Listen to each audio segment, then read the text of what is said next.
Salat maghrib yang dirahmati Allah Subhanahu wa taala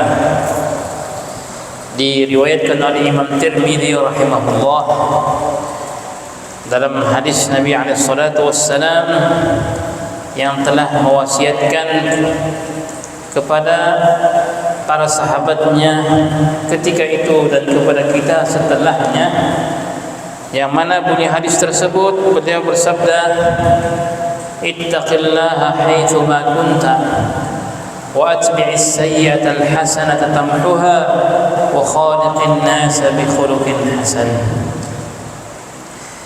Yang mana bunyi hadis tersebut Nabi mengatakan, bertakwalah kalian kepada Allah dimanapun kalian berada, dan ikutilah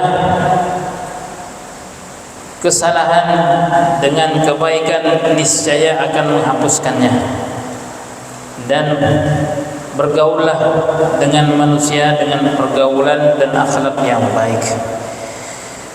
Dalam hadis yang mulia tersebut, baginda yang mulia alaihi salatu wassalam telah memberikan nasihatnya kepada kita untuk berpegang teguh dengan rasa takwa kepada Allah dimanapun kita berada, dalam keadaan apapun. Takwa adalah sebaik-baik bekal yang harus senantiasa bersama kita dan kita hadirkan dalam setiap kehidupan kita, dalam setiap aktivitas keseharian kita. Maka hendaklah bertakwa dalam segala hal.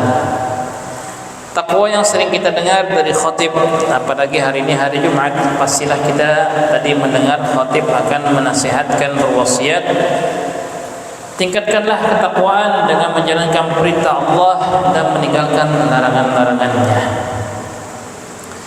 Maka kalimat takwa adalah suatu kalimat yang menghimpun segala bentuk kebaikan, segala macam ketaatan, semua terkumpulkan dalam suatu kalimat takwa. Takwa yang pada asalnya dalam bahasa Arab itu diambil daripada kata-kata wiqayah. Wiqayah bermaknakan menjaga. Makna takwa adalah menjaga diri dari hal-hal yang mengundang amarah murka Allah. Itulah ketakwaan. Sehingga alim ulama mengatakan takwa juga diibaratkan adalah suatu jalan yang dipenuhi dengan duri, yang orang yang akan melaluinya pastilah dia akan berhati-hati supaya tidak terpijak dan terinjak duri yang telah memenuhi jalan yang akan ditempuhnya.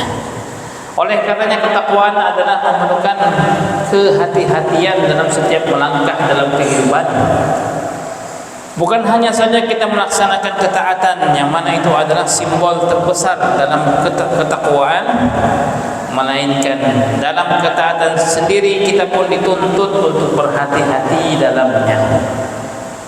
Dari memperhatikan suatu ketaatan tersebut dari segi kesahihan ibadah, salat, puasa, bacaan Al-Quran, adakah itu sesuai dengan ketentuan syariat, sesuai, ada rukunnya, ada fardu-fardunya. Ini berhati-hati dalam mengerjakan ibadah tersebut, tidak keluar daripada tata cara pelaksanaannya sebagaimana yang telah diajarkan oleh Nabi kepada sahabatnya, dan kemudian sahabat mengajarkan kepada generasi berikutnya sampailah di zaman kita ini. Begitu halnya juga berhati-hati dalam ketaatan tersebut dalam menjaga keikhlasannya. Setiap amal apapun juga dia memiliki jasad dan memiliki ruh. Jasadnya salat, rukuk, sujud, berdiri, i'tidal, tahiyat, duduk di antara dua sujud, duduk tawarruk, duduk tasyahud awal. Ini adalah jasadnya ibadah salat. Ruhnya salat adalah khusyuk. Khusyuk, konsentrasi, hadir hatinya bersama Allah, hatinya membesarkan dan memuliakan Allah ketika dalam salatnya. Maka salat yang dikerjakan dengan cara seperti ini, salat tersebut akan membekas dan memberikan kesan dalam kehidupannya. Inilah makna dari firman Allah, innas salata tanha 'anil fahsya'i wal munkar. Sesungguhnya salat itu akan mencegah dari perbuatan keji dan munkar. Begitu halnya juga dengan puasa. Jasad puasa menahan lapar, menahan makan, menahan minum, menahan amarah, menahan lisan dari perkata yang dusta ataupun persaksian yang bohong, menahan pandangan dari hal-hal yang membatalkan pahala puasa. Begitu halnya juga dengan pendengaran. Ini jasadnya puasa. Rohnya puasa adalah menahan diri daripada hawa nafsu, menahan diri daripada keinginan, kehendak selain daripada Allah. Jadi setiap ibadah itu tidak terlepas daripada jasad dan roh. Orang baca Al-Quran pun sama juga. Membaca Al-Quran, jasadnya apa? Zahirnya dari ibadah membaca Al-Quran adalah memperhatikan panjang pendek bacaan, tebal tipisnya, wakaf di mana tempat berhentinya, panjang pendeknya, kefasihan hurufnya. Ini jasad ibadah membaca Al-Quran. Ruhnya adalah bertadabbur, memahami, menghayati makna isi kandungan Al-Quran. Maka ibadah apapun kalau kita mengerjakannya dengan menekuni zahirnya, jasadnya, dan juga menghadirkan ruh ibadah tersebut, pastilah orang tersebut akan mendapatkan manfaat dari setiap amal yang dikerjakannya tersebut. Maka Nabi mengatakan, bertakwalah kepada Allah dimanapun kalian berada. Dalam makna yang lain, Nabi bersabda, al-ihsan, ihsan itu apa? Kebaikan itu adalah an ta'budallaha ka'annaka tarah. Engkau menyembah Allah seolah-olah melihatnya. Fa in lam takun tarahu fa innahu yarak. Kalau engkau tidak melihatnya, ketahuilah Allah melihatmu. Bertakwalah kepada Allah, takutlah kepada Allah walaupun kita jauh dari pandangan manusia, walaupun kita jauh dari kontrol makhluk yang diciptakan Allah, maka berpegang teguhlah dengan takwa. Takwa bukan hanya di dalam masjid, takwa bukan hanya dalam suatu majelis, ketakwaan bukan hanya di depan Ka'bah, ketakwaan bukan hanya dalam Masjidil Haram. Ketakwaan wajib dimanapun kita berada. Haruslah kita menjadi orang yang bertakwa. Ittaqillaha haitsuma kunt, bertakwalah kalian kepada Allah dimanapun kalian berada. Di pasar, di toko, di warung, di restoran, di jalan, di tempat kerja, ketika istirahat, dalam keadaan mukim, dalam keadaan berpergi safar, maka takwa jangan ditinggal. Jangan sampai takwa ditinggal di masjid, keluar masjid sudah tidak bertakwa. Jangan ketakwaan ketika di rumah, keluar rumah hilang ketakwaannya. Dimanapun kita berada, hendaklah kita membawa takwa, takut pada Allah, dilihat oleh Allah, diawasi oleh Allah Subhanahu wa ta'ala. Ketika seorang anak dihampiri oleh Nabi SAW, yang ketika itu anak itu mengembalakan kambingnya, dia mengatakan, ini bukan milik saya, ini kambing, ini milik Tuhan saya. Maka diujilah keimanan anak tersebut. Bilang saja, kalau hilang diterkam serigala, ataupun kalau diambil satu, dia tidak akan bakalan tahu, karena kambingnya begitu banyak. Ya mungkin dia menghitung satu persatu. Maka anak tadi ya masih tumbuh, belum sampai daripada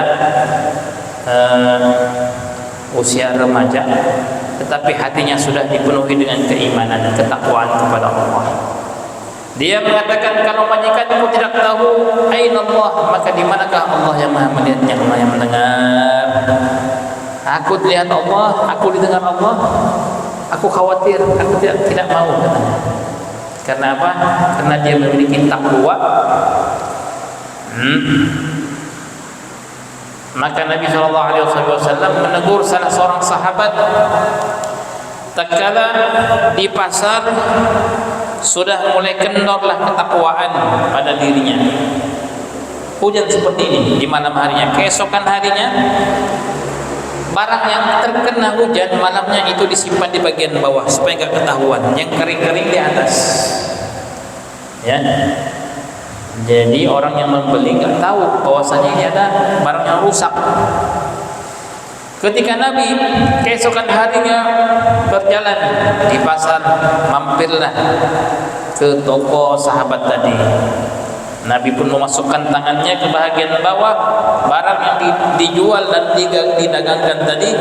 Ketika Nabi memegang, ternyata basah, atasnya kering. Nabi tanya, ini kenapa? Dia mengatakan, tadi malam terkena hujan ya Rasulullah. Oh, tidakkah engkau ini mengangkatnya ataupun membiarkannya terbuka dan diketahui oleh orang bahwa ini adalah barang yang kena hujan dan rusak? Nabi pun menyatakan suatu pernyataan yang keberlakuannya bukan hanya ketika itu, bahkan sampai sepanjang zaman, sampai hari ini. Beliau bersabda, man ghasyana falaysa minna. Barang siapa yang menipu kami, berbohong, curang dalam berjual beli, falaysa minna, bukan termasuk golonganku, kata Rasulullah. Ya, orang yang bertakwa dia akan jujur dalam keadaan apapun, dalam keadaan lapang, dalam keadaan kepepet sekalipun dia akan jujur. Ini orang yang bertakwa. Jadi ini wasiat pertama dari Nabi SAW, bertakwalah kalian dimanapun kalian berada. Kemudian yang kedua, Nabi mengatakan, wajbi sayyi'atal hasanata tamhuha. Ikutilah, barengilah kesalahan yang kalian lakukan, yang kalian kerjakan, segera dengan melakukan kebaikan. Kalau khilaf, silap, berbuat dosa, melanggar perintah Allah, cepat-cepat berbuat kebaikan, cepat-cepat beristighfar, segerakanlah untuk bertaubat kepada Allah, berbuatlah kebaikan.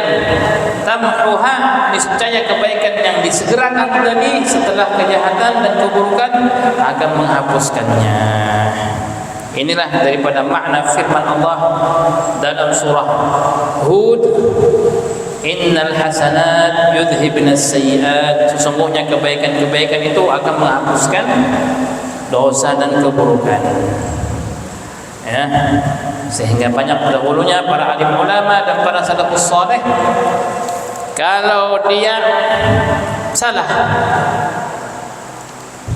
berdosa, membuat suatu maksiat, dia segera cepat-cepat membuat kebaikan. Ya, ada seorang alim, dia masuk masjid dengan menggunakan kaki kiri, ya. Padahal masuk masjid sunnahnya pakai kaki kanan. Entah ketika itu dia lupa atau terburu-buru ketika masuk masjid dengan kaki kiri. Sesampainya dalam masjid dia teringat, oh ternyata aku masuk dengan kaki kiri. Padahal lupa. Kira-kira kalau kita gimana? Wah nggak apa-apa, mau kanan mau kiri ya. Tapi dia langsung tersentuh. Oh kenapa aku masuk dengan kaki kiri? Kembali dia kembali keluar, kemudian masuk dengan kaki kanan. atas lupanya tadi, atas kesalahannya dipandang oleh orang alim tersebut, akhirnya dia berpuasa sekian bulan namanya, menebus dosa. Padahal bukan dosa ya. Kalau di pandangan kita kan lupa. Itu pun juga kembali lagi dengan kaki kanannya. Tapi bagi orang-orang yang mulia, jangankan kesalahan besar, kesalahan kecil saja itu dipandang besar oleh mereka. Inilah ibarat yang dimisalkan oleh para alim ulama, bahwasanya orang yang hatinya bersih, itu kesalahan kecil apapun itu dianggap besar baginya, nampak langsung. Ibarat air yang jernih ada di dalam ember atau baskom, itu kejatuhan benda sekecil apapun, walaupun bukan najis, entah itu daun kecil, entah itu ranting, entah itu debu, itu langsung kelihatan. Karena apa? Begitu bening dan jernihnya air yang ada di dalam baskom ataupun ember. Oh, ada semut jatuh, oh ada lalat jatuh, langsung kelihatan walaupun kecil. Begitulah hati orang yang bersih, yang tidak ada hasad, tidak ada dengki, hati yang cinta kepada Allah dan Rasulnya, maka sedikit kesalahan langsung dia merasa bersalah, dan mengakui kesalahan tersebut. Berbeda dengan orang yang sudah hatinya penuh dengan maksiat, gelap. Dalam hadisnya Nabi mengatakan, tidaklah seseorang melakukan suatu dosa melainkan akan tertitikkanlah satu titik yang hitam di dalam hatinya. Dosa kedua tambah titik lagi, dosa yang ketiga, begitu seterusnya sampai hatinya gelap. Kalau gelap hatinya, dia akan susah untuk menerima kebaikan yang hak. Maka alim ulama mengatakan orang yang hatinya sudah kotor itu ibarat air yang keruh,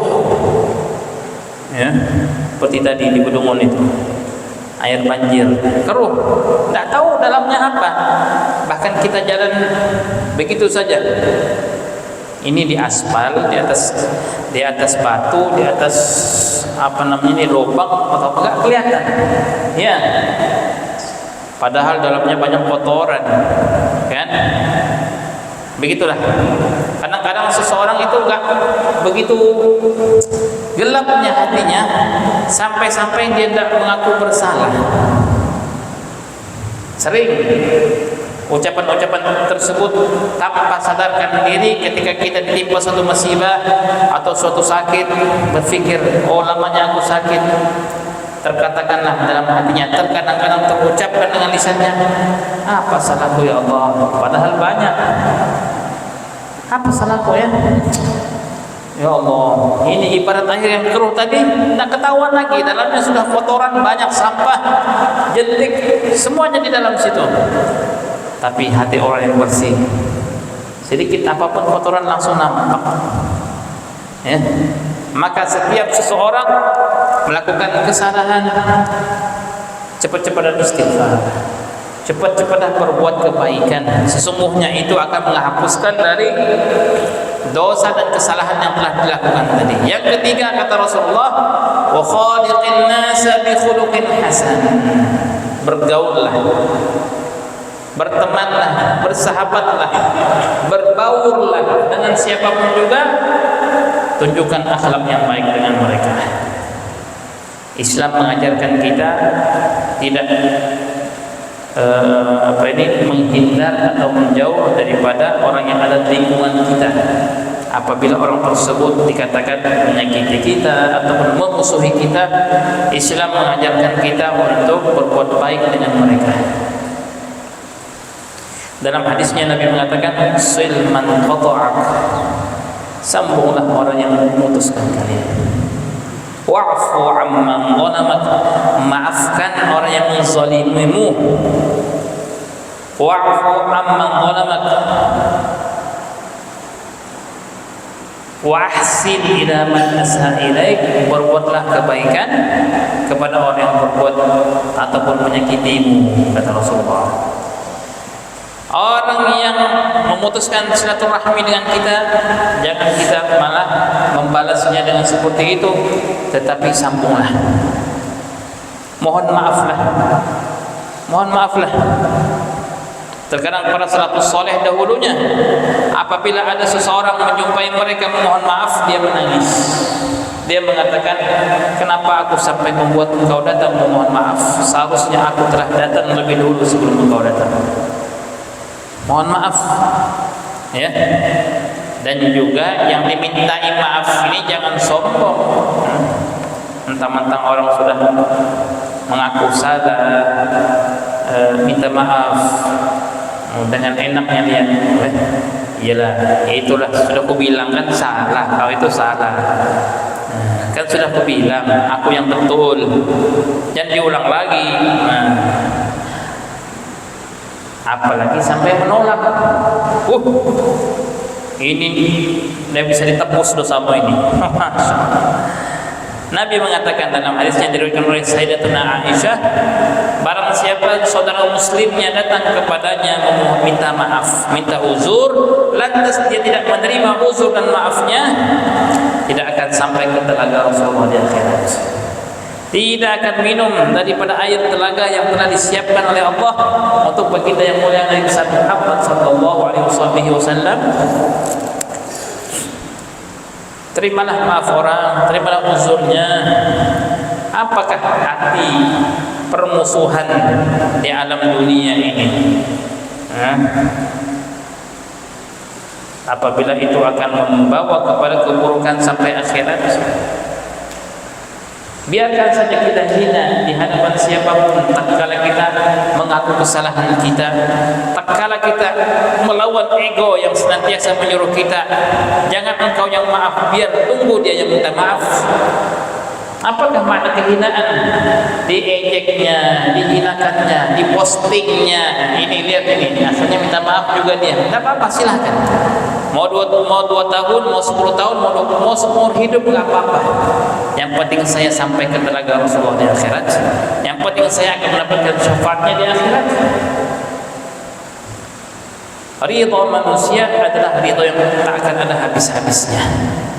Ridha nas syai'un la ghayatalah. Keridhaan, mencari ridha orang, mencari kesenangan orang, itu nggak akan habis-habisnya. Ya, ikutin orang itu terus, ikuti Allah. Ada tak kebaikan yang mendatangkan ridha Allah dalam hal ini? Kalau ada, kerjakan.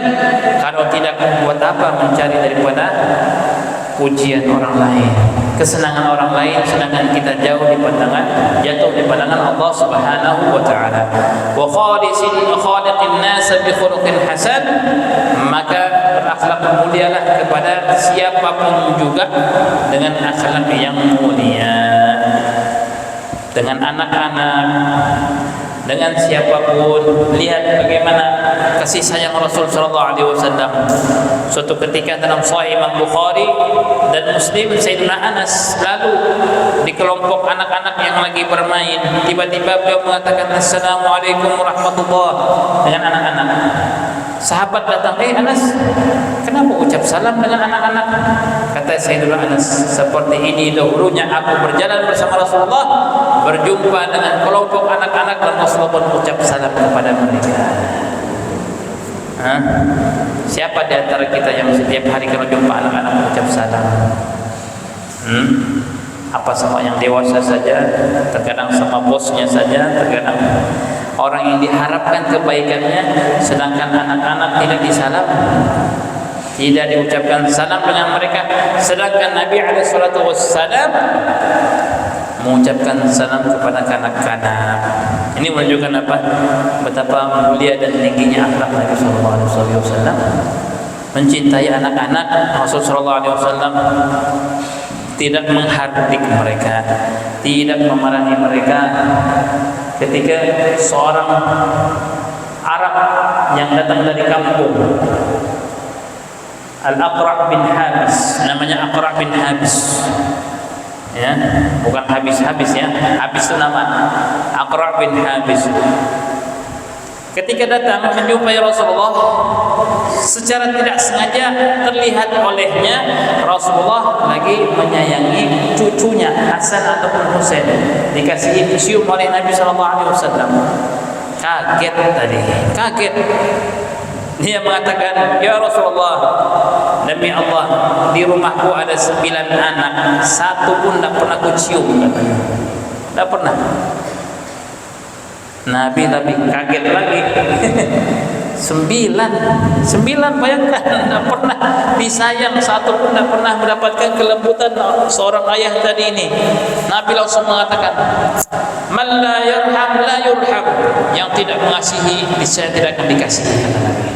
Dalam riwayat yang lain Nabi mengatakan, wahai Aqra, aku tidak mampu lagi menahan ataupun mampu untuk menghalangi kalaulah Allah telah mencabut sifat rahmat dari dalam dirimu.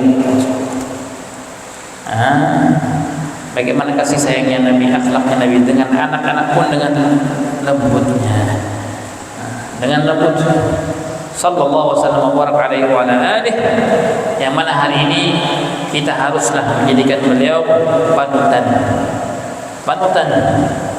figur yang harus senantiasa kita jadikan kiblat dalam setiap permasalahan kita dan aktivitas kita. Ketika kita ingin melangkah dalam bidang apapun dalam kehidupan, mau politik, mau ekonomi, mau sosial, mau apapun juga, apakah ajaran Rasulullah dalam perkara ini? Ada ajarannya enggak? Jangan bilang enggak ada ya. Semua aspek kehidupan di sana ada tuntunan Rasulullah. Oh, adakah? Karena Anda mau belajar, karena mau tahu, dan mau menanya, akhirnya kita bilang enggak ada. Padahal semuanya ada dalam Islam. Gak usah jauh-jauh nyari kata-kata para ahli filsafat ataupun orang ahli hikmah. Kembali saja kepada ajaran Rasulullah. Semua di sana ada kuncinya. Di semua ada di sana tuntunan dan ajarannya. Dan semua ajaran dan tuntunan Nabi SAW pastilah benar, pasti menguntungkan, tidak merugikan. Ya, pasti menguntungkan dan tidak merugikan. Karena ajarannya adalah wahyu ilahi. Karena ajarannya penuh dengan maslahat, kebaikan. Kalau tidak nampak di dunia kebaikan tersebut, di akhirat kelak akan melihatnya. Oleh karenanya jemaah salat maghrib yang dirahmati Allah Ta'ala, inilah tadi 3 pesan Nabi dalam hadisnya yang kita harus mengamalkannya dan berpegang teguh dengannya. Yang pertama, bertakwalah kepada Allah dimanapun kita berada. Yang kedua, ikutilah, barengilah segala kesalahan, dosa kita dengan kebaikan-kebaikan. Dan yang ketiga, bermuamalah, gawilah saudara kita, baik dari agama kita Islam ataupun di luar daripada Islam sekalipun, berakhlak dan berbudi pekerti yang baiklah dengan mereka. Sesungguhnya orang yang paling tinggi derajatnya di sisi Allah adalah orang yang paling mulia akhlaknya. Mudah-mudahan Allah Subhanahu wa taala mengaruniakan kepada kita akhlak yang mulia sebagaimana akhlak Nabi sallallahu alaihi wasallam. Dalam setiap kehidupan kita dibimbing oleh Allah Ta'ala untuk senantiasa menyerupai dan menyamai daripada setiap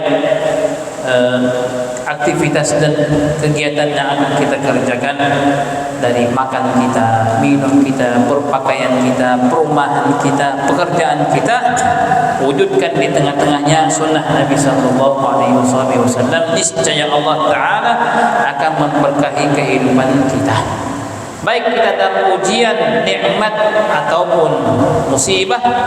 Ketahuilah, tatkala kita di dalam hidup kita hidup sunnah Nabi sallallahu alaihi wasallam, maka kenikmatan dan ujian pada hakikatnya adalah tamu yang dijamu, tamu yang akan menggembirakan kepada pemilik rumah.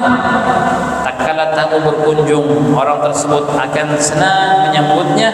Itulah tamu yang datang dari sisi Allah, baik berupa berupa kenikmatan, kenyamanan, ataupun berupa ujian, musibah, bala bencana, maka semuanya adalah tamu bagi orang yang memiliki takwa, bagi orang yang memiliki ikatan yang erat dengan Nabi sallallahu alaihi wasallam. Pastilah dia akan mendapatkan cahaya hidayah daripada Allah Subhanahu wa taala, dan mudah-mudahan kita tergolongkan dengan mereka tersebut. Amin ya rabbal alamin.